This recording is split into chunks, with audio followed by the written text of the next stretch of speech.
Ano ang matatamo na kaparusahan naman, Ustad?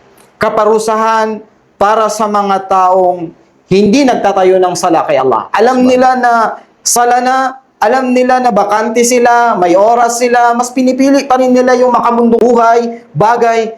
Hindi nila itinatayo ang pagdarasal kay Allah. So, ano ang matatamo nilang kaparusahan kay Allah subhanahu wa ta'ala? Sinabi ni Allah subhanahu wa ta'ala, وَمَنْ أَعْرَضَ عَنْ ذِكْرِي فَإِنَّ لَهُ مَعِيشَةً ضَنْكًا. Sinabi ni Allah subhanahu wa ta'ala, sino man ang tumanggi sa aking mga paalala o pag-alala sa akin, ay ibibigay namin sa kanya ang pamumuhay na dangka. Sabi ng mga ulama, ang dangka ay dayiq, masikip na pamumuhay. Masalimuot. Masalimuot ang pamumuhay. Kung iisipin mo yung Ustad Ashraf, may mga tao na marami silang kayamanan, maluho ang kanilang mga pamumuhay. Pero ang tanong doon parang, bakit parang hindi pa rin sila masaya sa mga material Hindi na bagay? kontento. Hindi sila kontento. Unang-una, ang akala ng karamihan na ang kasiyahan o ang sarap ng buhay ay sa pamamagitan ng material na bagay. Hindi ganun. Isa sa mga kadahilanan ng kasiyahan, mga kapatid, sa pananampalatayang Islam ng isang Muslim ay ang sala. Kapag iniwan mo ang sala, ito ang mangyayari sa iyo. Una, bibigyan ka ni Allah ng masalimuot o tinawag na mapasang na pamumuhay.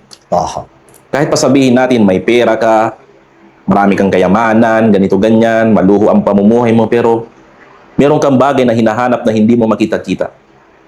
Okay? So bibigyan sila ni Allah ng mahirap na pamumuhay.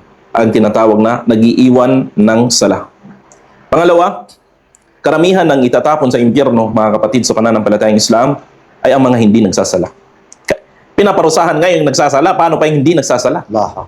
Anong sinabi nila sa Quran? Fawailul lil musallin alladhina hum an salatihim sahun alladhina hum yuraun. Kasawian sa mga taong nagdarasal. Bakit? Nagdarasal naman sila, pero bakit? Sa kanilang pagdarasal sila ay nagpapabaya. Sahun, kinuha ito sa word na sahu. Nakalimot o naggalimot-limot o pinapabayaan nila ang kanilang pagdarasal. Palaging late, wala sa tamang oras, nang walang sapat na kadahilanan. Or wala sa tamang posisyon ng kanilang ruko, ng kanilang sujud. Or hindi alinsunod sa sunnah ng Propeta Muhammad SAW ang kanilang pagdarasal. Ta'khiran lis-sala. Oo, palaging late sa sala. Sa Nang hindi yan maganda. Lalo na ang salatul fajr. Kaya nga sinabi ng Propeta Muhammad SAW, afqalus salawat alal munafiqin, as-salatul isha, as-salatul fajr. Ang pinakamamabigat na sala sa mga munafik na mga tao, sa mga pagkunwaring mga tao, ay ang sala ng isha at fajr.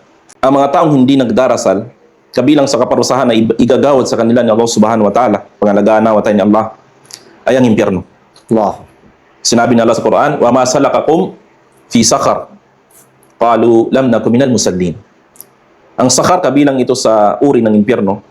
Sabi, tatatungin itong mga taga-impyerno, bakit kayo nandito sa impyerno? Sabi nila, qalu lam nakun minal musallin. Dahil hindi kami napabilang sa mga taong mga nagtatayo ng pagdarasal. La hawla wala quwwata illa billah. So yan ang isa sa mga kadahilanan o isa sa mga reward na makukuha ng mga tao kapag hindi nila itinayo ang pagdarasal ng 5 beses sa isang araw, ay ang kaparusahan ni Allah subhanahu wa ta'ala. Hindi lang dito sa mundo, kundi hanggang sa kabilang buhay.